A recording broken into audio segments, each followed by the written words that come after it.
अपने सुन रहल छी गंगाराम झा एंटरटेनमेंट के विशेष प्रस्तुति।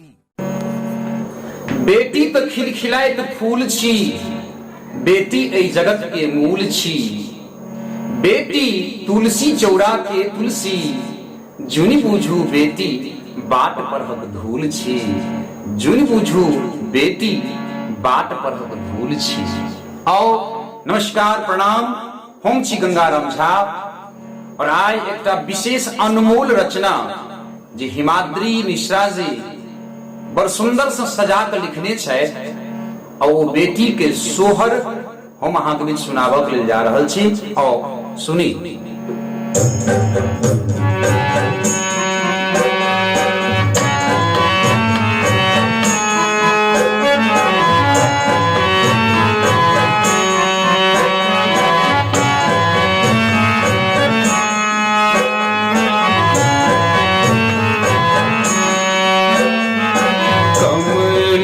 सरोवर फुलायल भूमि हर शायल हे।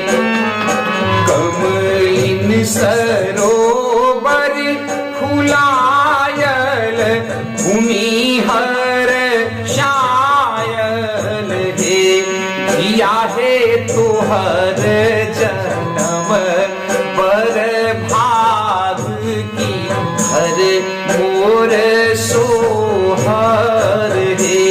दिया है तुहर जन्म बर भाग की हर मोर सोहर हे।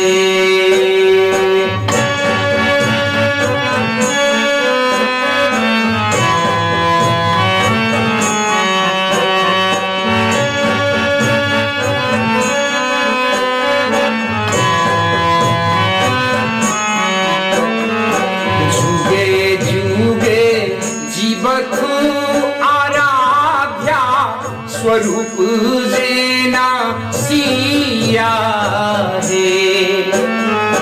जुगे जुगे जीवत धिया स्वरूप जेना सिया हे। धिया है जन्म सुफल भेल आजू आंगन घर गम कल हे। धिया है जन्म सुफल भेल आजू आंगन घर गम कल हे।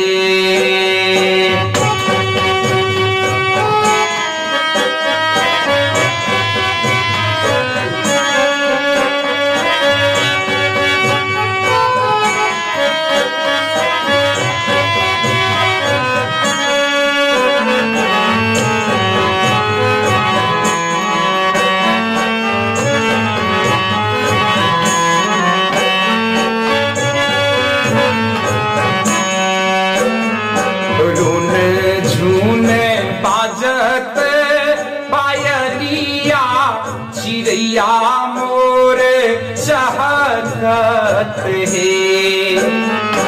रूने झूने बाजत पायलिया चिड़ैया मोर चहकत हे। धिया है सुन भवन भेल उपवन जीवन रंग रंग लाहू हे। धिया है सुन भवन भेल उपवन जीवन रंग रंग लाहू हे।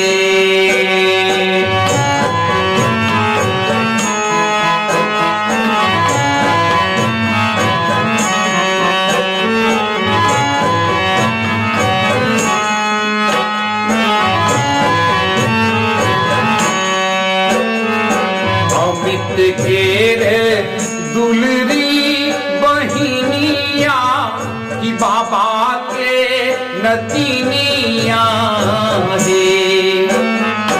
अजित केरे दुलरी बहिनिया बाबा के नतीनिया हे धिया हे ठुमकी चलब एही आंगन मन हर सायत हे धिया हे ठुमकी चलब एही आंगन मन हर सायत हे।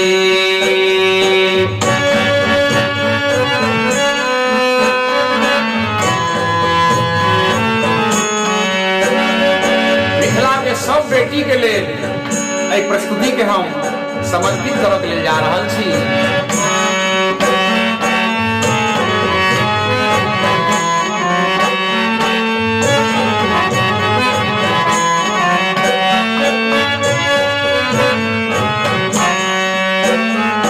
सुंदर वशन ओढ़ायब भूषण सजायब हे सुंदर वशन ओढ़ायब भूषण सजायब हे धिया हे चानन उबटन लगायब साध पुरायब हे धिया हे चानन उबटन लगायब साध पुरायब हे।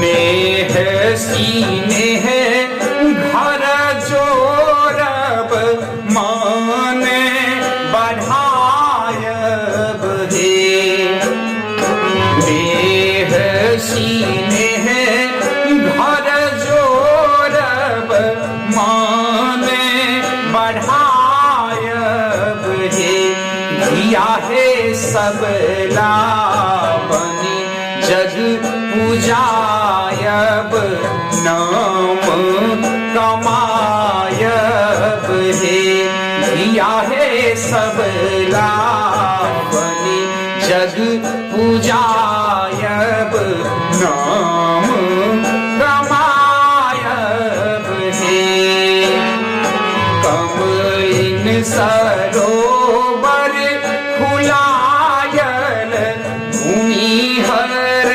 शायल हे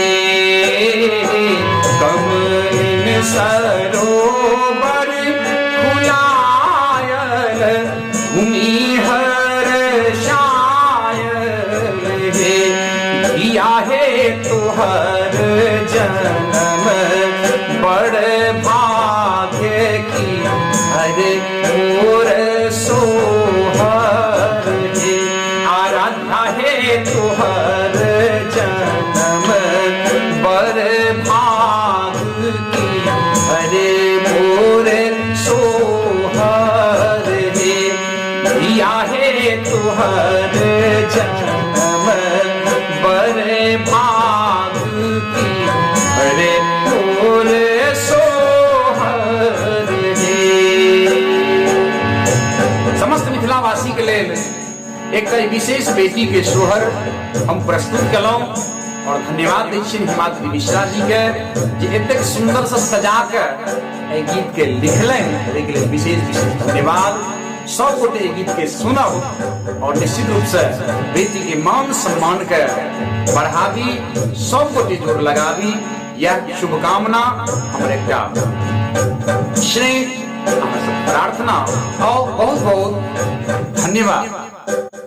अपने सुनि रहल छी गंगा रामझा एंटरटेनमेंट के